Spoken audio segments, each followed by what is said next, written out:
చరిత్రలో కొన్ని రహస్యాలు కాలక్రమంలో వాటంతటా అవి వీడిపోతాయి. కానీ కొన్ని మిస్టరీలు మాత్రం కావాలనే సవాల్ విసురుతాయి. రెండో ప్రపంచ యుద్ధంలో జర్మనీ వాడిన అత్యంత క్లిష్టమైన కోడ్స్ను సైతం ప్రపంచంలోని పదునైన బుర్రలు ఛేదించాయి. కానీ వాళ్ళు కూడా 600 ఏళ్ల నాటి ఒక పాత పుస్తకాన్ని మాత్రం నేటికి అర్థం చేసుకోలేకపోయారు. ఇదేదో సాధారణమైన పుస్తకం కాదు. గత 600 ఏళ్లుగా ప్రపంచంలోని గొప్ప గొప్ప భాషా నిపుణులు, క్రిప్టోగ్రాఫర్స్ దీనిపై పరిశోధనలు చేశారు. ఇప్పుడున్న 21వ శతాబ్దపు అడ్వాన్స్డ్ ఏఐ కూడా ఈ పుస్తకాన్ని చదవలేకపోయింది. ఆ పుస్తకం పేరే ద వాయ్నిచ్ మాన్స్క్రిప్ట్. దీన్ని MS-408 అని కూడా పిలుస్తారు. ఈ పుస్తకాన్ని పూర్తిగా ఎవరికీ తెలియని ఒక కొత్త స్క్రిప్ట్లో రాశారు. ఆ స్క్రిప్ట్ను వాయ్నిచ్ అని అంటారు. ఈ పుస్తకంలో ఉన్న బొమ్మలను నేటికి ఎవరూ సరిగ్గా డీకోడ్ చేయలేకపోయారు. ఇందులో వింతైన మ్యాప్లు, దుస్తులు లేని మహిళల చిత్రాలు ఉన్నాయి. ఆ మహిళలు ఆకుపచ్చ, నీలం రంగు ద్రవంలో నిండిన పైపుల నెట్వర్క్లో స్నానం చేస్తున్నట్లు కనిపిస్తోంది. ఒకసారి దీన్ని చూస్తే ఇదేదైనా పిచ్చివాడి ఊహ లేదా ఏలియన్ మెసేజ్ అనిపిస్తుంది. కానీ చరిత్రను నిశితంగా గమనిస్తే ఇందులో సైన్స్, ఆర్ట్, మోసం, భయంకరమైన రహస్యాలు అన్నీ ఒకదానితో ఒకటి అల్లుకునున్నాయని తెలుస్తుంది. అయితే 15వ శతాబ్దపు యూరోప్లో ఎవరికీ చదవడానికి వీల్లేని ఇలాంటి పుస్తకాన్ని ఎందుకు రాశారు? ఏదైనా పెద్ద చారిత్రక సత్యాన్ని దాచడానికి ఈ పుస్తకం రాశారా? లేక ఇది చరిత్రలో జరిగిన అతిపెద్ద మోసమా? వాయ్నిచ్ మాన్స్క్రిప్ట్ బయటపడిన తీరు ఏదైనా హాలీవుడ్ థ్రిల్లర్ను తలపిస్తుంది. ఈ మిస్టీరియస్ పుస్తకం మోడర్న్ జర్నీ 1912లో మొదలైంది. పోలాండ్కు చెందిన ఒక ప్రసిద్ధ పాత పుస్తకాల డీలర్ విల్ఫ్రెడ్ వాయ్నిచ్ ఇటలీ ప్రయాణంలో ఉన్నాడు. రోమ్ సమీపంలోని విల్లా మాండ్రగోన్ అనే పాత కాలేజ్ భవనం రెనోవేషన్ కోసం ఫండ్స్ అవసరం పడ్డాయి. అప్పుడు వాళ్ళు తమ సీక్రెట్ లైబ్రరీలో ఉన్న కొన్ని మాన్స్క్రిప్ట్లను అమ్మాలని నిర్ణయించుకున్నారు. ఆ దుమ్ము పట్టిన పుస్తకాల గుట్టలోనే విల్ఫ్రెడ్కు ఒక వింతైన పుస్తకం కనిపించింది. దానిలోని రాతలు, డయాగ్రామ్స్ ఈ ప్రపంచానికి చెందినవి కావు అనిపించింది. ఆ పేజీల్ని తిరగేసి చూసినప్పుడు ఈ పుస్తకం 5 వేర్వేరు భాగాలుగా ఉందని తేలింది. అందులో మొదటి భాగం హెర్బల్. ఇందులో 113 మొక్కల చిత్రాలున్నాయి. కానీ ప్రపంచంలోని ఏ బాటనిస్ట్ కూడా ఈ మొక్కలను ఇప్పటి వరకు గుర్తించలేకపోయారు. వేర్వేరు మొక్కల భాగాలను కలిపి ఒకే మొక్కగా సృష్టించినట్లు అవి కనిపిస్తున్నాయి. ఉదాహరణకు ఒక మొక్క వేరు భాగంలో మనిషి కళ్ళ లాంటివి గీతలున్నాయి. ఆ కాలంలో యూరోప్లో తయారైన హెర్బల్ పుస్తకాలు సాధారణంగా ప్రాచీన గ్రీకు లేదా రోమ్ పుస్తకాలకు కాపీలుగా ఉండేవి. కానీ ఈ డయాగ్రామ్స్ మాత్రం పూర్తిగా భిన్నంగా, సింబాలిక్గా ఉన్నాయి. ఆ తర్వాత పుస్తకంలో ఆస్ట్రానమీ సెక్షన్ ఉంది. ఇందులో రాశి చక్రాల గుర్తులున్నాయి. అయితే వీటిలో 15వ శతాబ్దపు యూరప్ సంస్కృతి కనిపిస్తుంది. ఉదాహరణకు ధనుస్సు రాశిని ఒక మనిషి చేతిలో క్రాస్బో పట్టుకున్నట్లుగా చూపిస్తుంది. ఇందులోనే రొసెట్టో ఫోలియో అనే చాలా ప్రసిద్ధమైన రహస్యమైన పేజీ కూడా ఉంది. ఇది 9 వృత్తాలతో కూడిన ఒక పెద్ద ఫోల్డ్ అవుట్ మ్యాప్. దీనిపై కోటలు, గోడలు, టవర్లు గీసున్నాయి. ఈ గుర్తులు నార్థరన్ ఇటలీలోని కోటలను పోలున్నాయి. కానీ ఈ పుస్తకంలో అందరినీ ఆశ్చర్యపరిచే అతి ముఖ్యమైన భాగం బాల్నియలాజికల్ సెక్షన్. ఇందులో డజన్ల కొద్దీ నగ్నంగా ఉన్న మహిళల చిత్రాలున్నాయి. ఆకుపచ్చ, నీలిరంగుతో నిండిన కుండాలు, పైపుల నెట్వర్క్ మధ్యలో వాళ్ళు నివసిస్తున్నారు.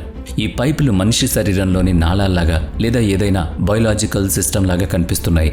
ఈ బయోలాజికల్ సెక్షన్ గురించి చరిత్రకారులు, మెడికల్ హిస్టారియన్స్ ఒక బలమైన థియరీ మీద పనిచేస్తున్నారు.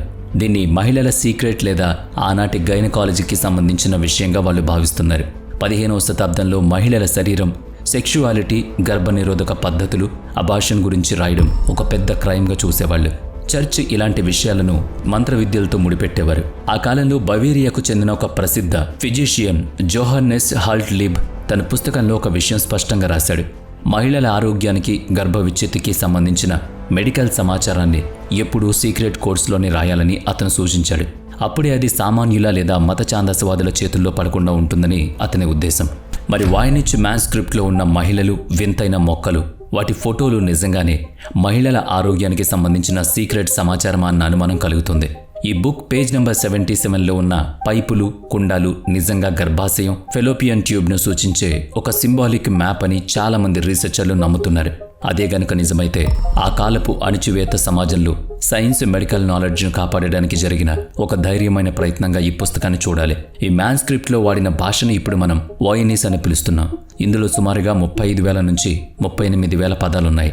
అవి దాదాపుగా 20 నుంచి 25 రకాల వేర్వేరు గుర్తులు లేదా గ్లిఫ్స్తో తయారయ్యాయి. సైంటిస్టులు దీనిపై స్టాటిస్టికల్ అనాలిసిస్ చేసినప్పుడు చాలా ఆశ్చర్యకరమైన విషయాలు బయటపడ్డాయి. ఈ స్క్రిప్ట్లో లెటర్స్ వాడిన విధానం చాలా అసాధారణంగా ఉంది. ఇందులో ఒక విధమైన రిపిటేషన్, స్ట్రక్చర్ కనిపిస్తోంది. ఇది సాధారణ భాషల కంటే దీన్ని పూర్తిగా భిన్నంగా మారుస్తుంది. ఇందులో ఉన్న వర్డ్స్ కూడా ఎక్కువగా చిన్నవిగా ఉంటాయి. తరచుగా 5 లేదా 6 అక్షరాల పదాలు ఎక్కువగా కనిపిస్తాయి. ఈ వింతైన ప్యాటర్న్ దీన్ని మిస్టీరియస్గా మారుస్తుంది. ఎందుకంటే ఇది పూర్తిగా మనకు తెలియని భాషలా అనిపిస్తుంది. అలాగని ఏదో పిచ్చి రాతలు మాత్రం కాదు. అంతేకాకుండా పక్కనే రాసిన పదాల మధ్య తరచుగా ఒకే ఒక అక్షరం తేడా ఉంటుంది. అలాంటి ఈ పుస్తకాన్ని వాయినిచ్ కొనుగోలు చేసినప్పుడు దాన్ని చదువుతున్న క్రమంలో పేజీల మధ్య అతనికి ఒక పాత లెటర్ దొరికింది. ఆ లెటర్ 1665లో రాయబడింది. అంటే దాదాపుగా 250 ఏళ్ల క్రితం నాటిది. ప్రేగుకు చెందిన జోహన్నెస్ మార్కస్ మార్సీ అనే స్కాలర్ ఆ లెటర్ రాశాడు. ఆ లెటర్ ద్వారా ఈ పుస్తకానికి ఉన్న రాయల్ కనెక్షన్ బయటపడింది. 17వ శతాబ్దంలో ఈ పుస్తకం పవిత్ర రోమ్ సామ్రాట్ 2వ రుడాల్ఫ్ దగ్గర ఉండేదని తేలింది. ఈ రుడాల్ఫ్ సాధారణ రాజు కాదు. అతనికి మంత్ర విద్యలు, సైన్స్కు సంబంధించిన వింత విషయాలంటే పిచ్చి. చరిత్రకారుల అంచనా ప్రకారం రుడాల్ఫ్ ఈ పుస్తకాన్ని 600 గోల్డ్ డ్యూకాట్స్ ఇచ్చి కొన్నాడు. ఆ కాలంలో ఈ డబ్బుతో ఒక పెద్ద విలాసవంతమైన భవనాన్ని కొనుగోలు చేయొచ్చు. 13వ శతాబ్దానికి చెందిన గొప్ప English philosopher, scientist Roger Bacon రాసిన ఒక పోగొట్టుకున్న మ్యాజికల్ పుస్తకమే ఇది అని రుడాల్ఫ్ భావించాడు. కానీ అతను కూడా ఈ పుస్తకాన్ని ఎప్పటికీ అర్థం చేసుకోలేకపోయాడు. ప్రసిద్ధ English astrologer, mathematician John Dee ద్వారా ఈ పుస్తకం రుడాల్ఫ్ చేతికి వచ్చిందని కొందరు చరిత్రకారులు నమ్ముతారు. ఈ జాన్ డీ తనను తాను ఒక స్పైగా భావించుకునేవాడు. అతని కోడ్ నేమ్ 007. జేమ్స్ బాండ్ మూవీలోని క్యారెక్టర్ ఈ జాన్ డీ స్ఫూర్తితోనే పుట్టిందని చెబుతారు. ఆ జాన్ డీ దగ్గర రోజర్ బేకన్ రాసిన ఎన్నో పుస్తకాలు ఉండేవట. ఆ తర్వాత ఈ పుస్తకాలను Rudolf personal doctor Jacobus Horcicky de Tepenec దగ్గరకు వెళ్ళాయి. ఎందుకో తెలియదు కానీ పుస్తకం మొదటి పేజీ నుంచి ఈ డాక్టర్ పేరును చెరిపేశారు. కానీ ఆ తర్వాత అల్ట్రా వైలెట్ లైట్ కెమికల్ టెస్ట్ల ద్వారా ఆ పేరును తిరిగి కనిపెట్టగలిగారు. దీంతో 1912లో విల్ఫ్రెడ్ వాయినిచ్ ఎంట్రీతో ఈ పుస్తకం మళ్లీ వెలుగులోకి వచ్చింది. వాయినిచ్ తన జీవితమంతా ఈ పుస్తకం కోడ్ను డీకోడ్ చేయడానికి వెచ్చించాడు. కానీ అతను కూడా అందులో విఫలమయ్యాడు. అతని మరణం తర్వాత 1969లో ఈ విలువైన మిస్టరీని అమెరికాలోని ఏల్ యూనివర్సిటీకి అప్పగించారు. నేటికి ఈ మిస్టీరియస్ MS-408 మ్యాన్స్క్రిప్ట్ అక్కడ బైనెక్ లైబ్రరీలో అత్యంత సురక్షితంగా ఉంది. అలా ఎన్నో ఇన్వెస్టిగేషన్ల తర్వాత ఇది మిలిటరీ కోడ్ కాదని ఏజెన్సీ నిర్ధారించింది. కానీ ఆ కాలంలో ఈ పుస్తకం ఎలాంటి సైకలాజికల్ ఇంపాక్ట్ క్రియేట్ చేసిందో ఈ సంఘటన చెబుతోంది. అయితే 600 ఏళ్ల టైం లైన్ నిజమేనా? ఈ పుస్తకం నిజంగానే అంత పాతదా? దీనికి ఆధారాలు ఎక్కడున్నాయి? చరిత్రకారుల ప్రకారం పుస్తకంలో రాసిన విషయాలు అబద్ధం చెప్పొచ్చు, కానీ పుస్తకం తయారైన మెటీరియల్ ఎప్పటికీ అబద్ధం చెప్పదు. 2009లో యూనివర్సిటీ ఆఫ్ ఆరిజోనా ఈ పుస్తకపు పేజీలకు హై ప్రెసిషస్ రేడియో కార్బన్ డేటింగ్ చేసింది. ఈ టెస్ట్ ఈ పుస్తకం పుట్టుకకు సంబంధించి ఖచ్చితమైన టైం లైన్ను ఫిక్స్ చేసింది. ఈ పుస్తకం 1404 మరియు 1438 సంవత్సరాల మధ్య రాయబడిందని తేలింది. అప్పటికి ఇటాలియన్ రెనైజాన్స్ ప్రారంభం దశలో ఉంది. సెంట్రల్ యూరోప్లో అల్కెమీ మరియు మిస్టిసిజం గురించి ఒక వింతైన వాతావరణం నడుస్తున్న కాలం అది. అయితే అందరినీ ఆశ్చర్యపరిచే విషయం ఈ పుస్తకం తయారీకి పెట్టిన ఖర్చు, చేసిన కష్టం. ఈ పుస్తకం సాధారణ పేపర్ మీద రాయలేదు. దీన్ని వెల్లం అంటే దూడ చర్మంతో చేసిన పలక మీద రాశారు. 2014లో చేసిన ప్రోటీన్ అనాలిసిస్ ద్వారా దీనికోసం కనీసం 14 లేదా 15 దూడల చర్మాలను వాడారని తేలింది. ఇది అప్పటికే వాడేసిన పాత చర్మం కాదు.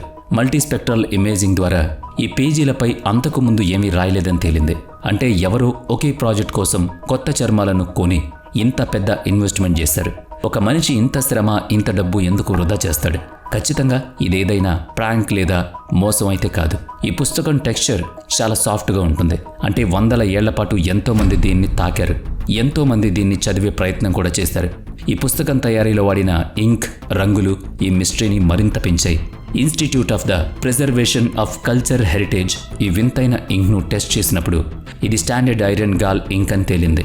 అంటే ఐరన్, కార్బన్, సల్ఫర్ మరియు కాల్షియంల మిశ్రమం. ఇందులో ఇనుము ఉండడం చాలా కీలకం. ఈ ఇంక్ వెల్లం లోపలికి మాలిక్యులర్ లెవెల్ వరకు చొచ్చుకు వెళుతుంది. అందుకే 600 ఏళ్ల తర్వాత కూడా ఆ అక్షరాలు స్పష్టంగా కనిపిస్తున్నాయి.